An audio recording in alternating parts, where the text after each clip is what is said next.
I never thought I'd be sitting across from my stepmother in a boardroom of Manhattan's most prestigious law firm, watching her realize that the teenager she once kicked out was now her only hope of saving everything she had. But life has a way of coming full circle, doesn't it? My name is Olivia Mitchell, and my story begins in a modest suburban home in Connecticut, where my father and I lived happily until I was 12. My mother had passed away when I was just 4, a car accident that left me with only faded memories of her laugh and the scent of her lavender perfume. For 8 years, it was just Dad and me, and we were happy. He was a high school history teacher who spent his evenings helping me with homework and weekends taking me to museums and libraries. Then Catherine Morgan walked into our lives. I still remember the day Dad introduced us. She was beautiful, with perfectly styled blonde hair and a designer handbag that probably cost more than Dad's monthly salary. She worked in real estate, specialized in luxury properties, and somehow found herself interested in a humble history teacher. "Olivia, sweetheart," Dad said, his eyes shining with hope I hadn't seen since Mom died. "This is Catherine. We've been seeing each other, and I wanted you to meet her." Catherine smiled, but it didn't reach her eyes. "Hello, Olivia. Your father has told me so much about you." I was 12, not stupid. I saw the way she looked around our modest home, her nose slightly wrinkled as if she smelled something unpleasant. But Dad was happy, truly happy, for the first time in years. So I smiled back and tried to be welcoming. The wedding happened 6 months later. Catherine moved into our home, bringing with her expensive furniture, silk curtains, and a constant stream of criticism about everything from our old family photos to the way I dressed. "Darling," she'd say, her voice dripping with false sweetness, "don't you think it's time to replace these old pictures? They make the house look so dated." The photos she referred to were the only ones I had of my mother. Dad started working longer hours to keep up with Catherine's lifestyle. She convinced him to take out a second mortgage to renovate the house, replace all our furniture, and join the country club she insisted was essential for networking. I threw myself into my studies, finding refuge in books and the law club at school. The idea of justice, of right and wrong clearly defined by rules and precedents, fascinated me. My teachers noticed my passion. Mrs. Henderson, my English teacher, even helped me apply for a prestigious mock trial competition. I won first place. When I rushed home to share the news, Catherine was hosting one of her real estate cocktail parties. I found Dad in the kitchen, helping the caterers. "Dad, I won the state mock trial competition. Mrs. Henderson says I could get a scholarship if I'd keep this up." He hugged me quickly, pride shining in his eyes. "That's wonderful, sweetheart. We should celebrate." "James," Catherine's sharp voice cut through our moment, "the Andersons are asking about your opinion on their property dispute. Stop wasting time in the kitchen and come be social." Dad's smile faltered. "Coming, dear. We'll celebrate later, Olivia." We never did. Catherine's true colors emerged fully when I turned 16. I had been accepted into a summer law program at Yale, a prestigious opportunity that could open doors for college scholarships. The program cost $3,000. "Absolutely not," Catherine declared when I showed them the acceptance letter. "It's a waste of money. You'll never be a lawyer, Olivia. You don't have what it takes." "But my teachers say." "Your teachers are filling your head with unrealistic dreams. Besides, I need to renovate my office. That's a much better investment." I turned to Dad, hoping he would defend me, support my dreams as he always had before. But he just stared at his hands, silent. That night, I heard them arguing through the walls. "She's becoming a problem, James. All these grand ideas about being a lawyer. She needs to understand her place. Not everyone is meant for success. She's my daughter, Catherine. She's smart. She works hard. She's a distraction. Do you know what my clients think when they see her walking around in those shabby clothes, talking about mock trials? It's embarrassing. The next morning, I found a part-time job at the local library. I started saving every penny, determined to pay for the program myself. For 2 months, I worked after school and on weekends, eating lunch at the library to save money. Then Catherine found my savings, $2,700 hidden in a book in my room. "What's this?" she demanded, holding up the envelope of cash. "Have you been stealing?" "No, I earned it, for the law program." Her face turned cold. "I told you no. Clearly, you need to learn respect." She took my money, all of it, used it to buy herself a new designer handbag. That was the beginning of the end. Over the next few months, Catherine's campaign to put me in my place intensified. She threw out my law books, canceled my subscription to legal magazines, and told my teachers I was no longer interested in a law club. The final straw came 3 weeks before my junior year ended. I had secretly applied for a scholarship to a law-focused boarding school in Massachusetts. Against all odds, I got in with a full ride. The acceptance letter arrived while Catherine was hosting another of her parties. She opened it before I could get home. I walked into a nightmare. "How dare you?" she screamed, waving the letter in my face. "Going behind our backs? Trying to embarrass me? It's a full scholarship," I tried to explain. "You won't have to pay anything. You ungrateful little brat." She ripped the letter to shreds. "I've tried to teach you your place, but you just won't learn. Get out." "What?" "Pack your bags and get out of my house. If you think you're so special, so capable, then prove it. But you won't do it under my roof." I looked to Dad, who stood in the corner, his face ashen. "Dad, please." He couldn't meet my eyes. Maybe it's best if you stay with your Aunt Sarah for a while, until things calm down."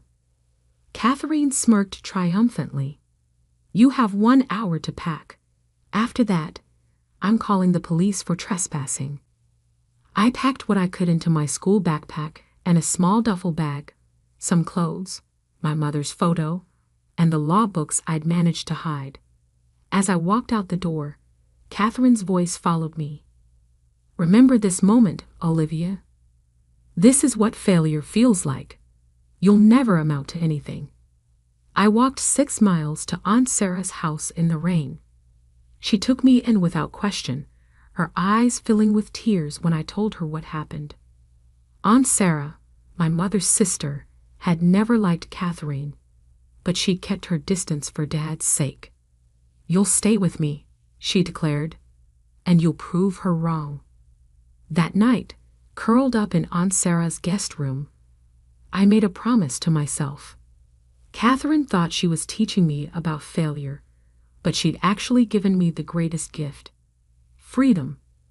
Freedom from her toxic presence, freedom to pursue my dreams without her constant belittlement. I would become a lawyer. Not just any lawyer. I would become the best. And someday, Catherine Morgan would regret the day she underestimated me. Life at Aunt Sarah's house was different from anything I had known before. Gone were the constant criticisms, the walking on eggshells, the suffocating pressure to be invisible. Instead, I found myself in a home where dreams were encouraged and hard work was celebrated. Aunt Sarah, a high school counselor, helped me plan my future. "You can't attend that boarding school now," she said one evening over dinner, "but we'll find another way." She was right. With her help, I transferred to a different high school, one with a strong pre-law program. The next 2 years were a blur of advanced classes, debate team competitions, and part-time jobs. I worked at the local courthouse as a filing clerk after school, soaking in everything I could about the legal world. Dad called once, about a month after I left. His voice was hesitant, heavy with guilt. "Olivia, sweetheart, how are you?" "I'm fine, Dad," I replied, keeping my voice steady despite the pain in my chest. "How's Catherine?" He sighed. She thinks this is for the best. Maybe when things settle down." I cut him off. "Don't worry, Dad. I won't come back to complicate your life." That was our last real conversation. He sent birthday cards with small checks, which I never cashed, and generic Christmas wishes, but our relationship had been broken by his silence that night. My hard work paid off. I graduated as valedictorian with a full scholarship to Columbia University. Catherine's words echoed in my head as I delivered my graduation speech. "You'll never amount to anything." I used them as fuel. College was where I truly found myself. I double majored in business and political science, maintaining a perfect GPA, while working part-time at a law firm as a legal assistant. My professors noticed my dedication. One of them, Professor Hamilton, became my mentor. "You have something special, Olivia," she told me after class one day, "a fire that can't be taught." Through Professor Hamilton, I met Diana Chen, a founding partner at Chen & Associates, one of New York's most prestigious law firms. I interned there during my junior year, working harder than any other intern. I stayed late, came in early, and volunteered for the cases no one else wanted. "Why do you push yourself so hard?" Diana asked me one night, finding me still at my desk at 11 p.m. I told her my story, about Catherine, about being kicked out, about the promise I made to myself. Diana listened silently, then smiled. "How would you like to be part of our legal scholarship program for law school?" That scholarship changed everything. I got into Harvard Law School, graduating magna cum laude 3 years later. Diana offered me an associate position at Chen & Associates immediately after graduation. I threw myself into my career with the same intensity that had gotten me through college. While other associates complained about long hours, I thrived on them. Every difficult case, every challenging client was an opportunity to prove Catherine wrong. My reputation grew quickly. I became known for taking on impossible cases and winning them.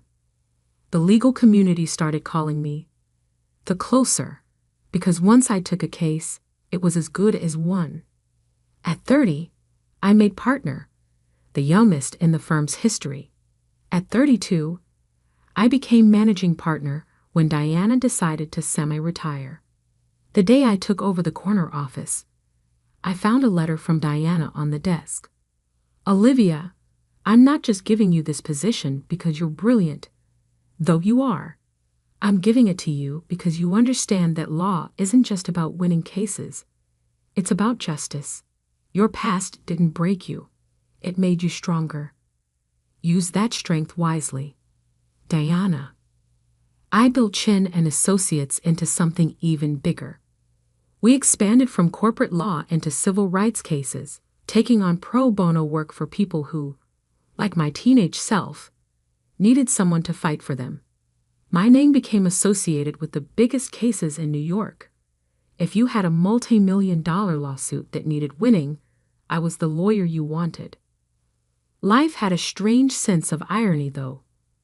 One morning, my assistant knocked on my office door, looking uncomfortable. "Ms. Mitchell, there's a potential client here to see you. She doesn't have an appointment, but she's insisting. It's about the Morgan Realty Group case." I froze. Morgan Realty Group. Catherine's company. The same company that had been in the news recently for a $20 million lawsuit involving fraudulent property valuations. Send her in, I said, turning my chair to face the window. I heard the door open, heard the familiar click of expensive heels on hardwood floors. Then a voice I hadn't heard in 12 years. I need to speak with whoever's in charge, off Olivia? I turned slowly, savoring the shock on Catherine's face. She had aged, though she fought it with expensive procedures and designer clothes. But her eyes were the same, cold, calculating, now wide with disbelief. "Hello, Catherine," I said calmly. "I understand you need a lawyer." She stood frozen in my office doorway, her perfectly manicured hand clutching her designer bag, probably another one bought with someone else's dreams. You're the managing partner? Of Chen and Associates? I smiled, remembering the night she threw me out. "Please sit down. Tell me about your case." Catherine sank into the chair across from my desk, her composure cracking. "This is impossible. You were nothing. I was 16 and had nothing but a backpack of clothes and some law books," I finished for her. "Now I'm the person you need to save your company from a $20 million lawsuit. Life is full of surprises, isn't it?" Catherine sat in my office, her practiced poise crumbling as she realized the full magnitude of her situation. The $20 million lawsuit against Morgan Realty Group wasn't just any case. It was a career-ending, reputation-destroying disaster. "The accusations are false," she insisted, her voice trembling slightly. "We never knowingly inflated property values." I opened the case file on my desk, scanning documents I had already memorized. 7 properties, Catherine. All sold to elderly clients at grossly inflated prices. The evidence suggests you knew exactly what you were doing. She leaned forward, desperation creeping into her voice. "You have to help me. Your father?" "Don't." My voice cut through the air like steel. "Don't you dare use him to manipulate me. Not after what you did." Catherine's face hardened. "I did you a favor that night. Made you strong. Look at you now, managing partner at Chen and Associates. You should thank me." I let out a cold laugh. "Thank you? For throwing out a 16-year-old girl? For stealing her savings? For crushing her dreams at every opportunity?" "I was teaching you about the real world," she argued. "Nobody gives you anything. You have to take it." "No, Catherine. You were being cruel because you could be. Because it made you feel powerful to break someone else's spirit." I stood up, walking to the window overlooking Manhattan. "But you were right about one thing. Nobody gave me anything. I earned every bit of this success." She was quiet for a moment, then asked, "Will you take the case?" I turned back to face her. The great Catherine Morgan, begging for help from the worthless teenager she kicked out. "How desperate are you?" "I'll pay whatever you want," she said quickly. "Double your usual fees. Triple them." "It's not about money." I sat back down, folding my hands on my desk. "Tell me about my father. How is he?" Her expression flickered. "James. He's fine. Working.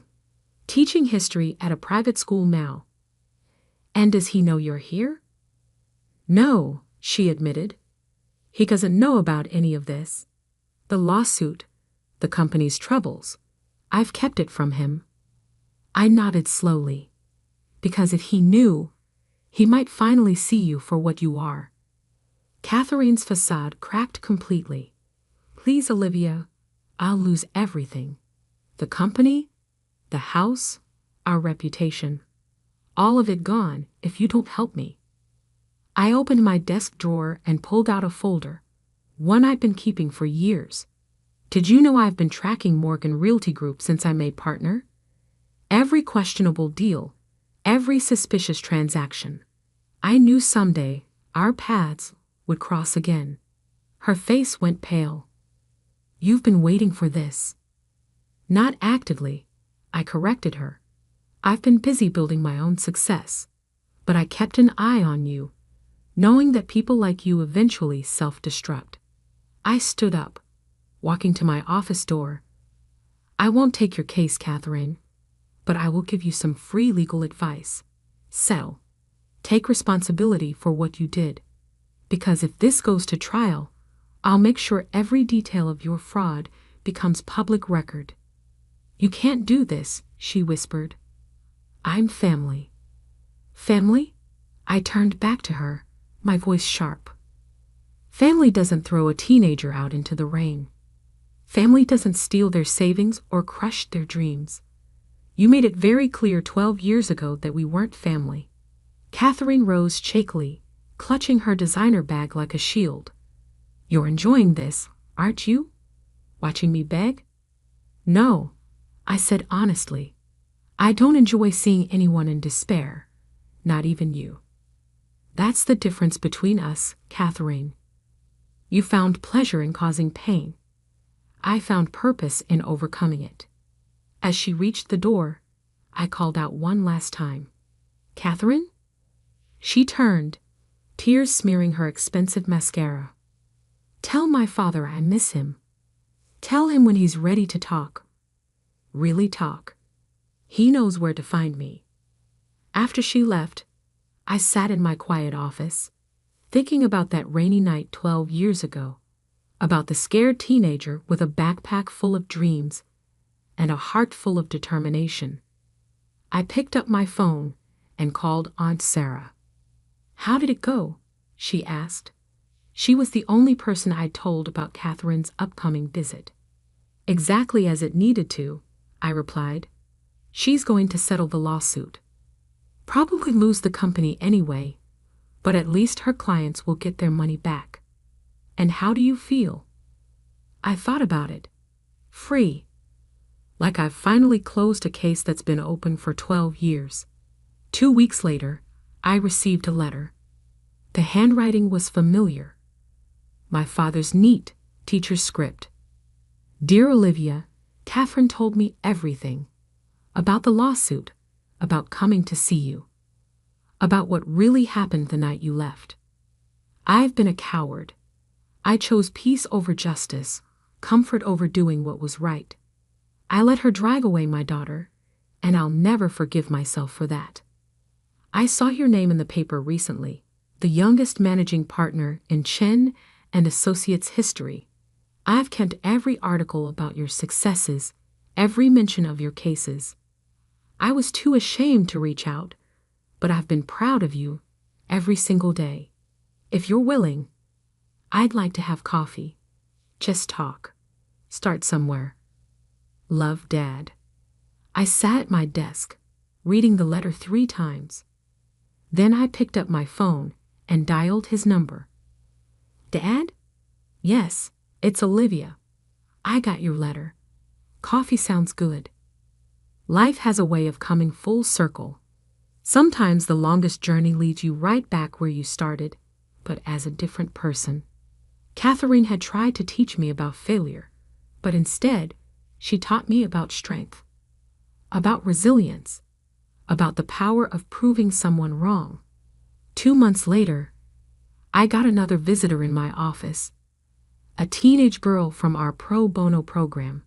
She'd been kicked out of her home, was living with a relative, dreaming of becoming a lawyer despite everyone telling her she couldn't. I looked at her and saw myself 12 years ago.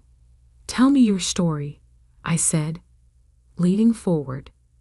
And then let me tell you about how being underestimated can be the greatest gift someone can give you.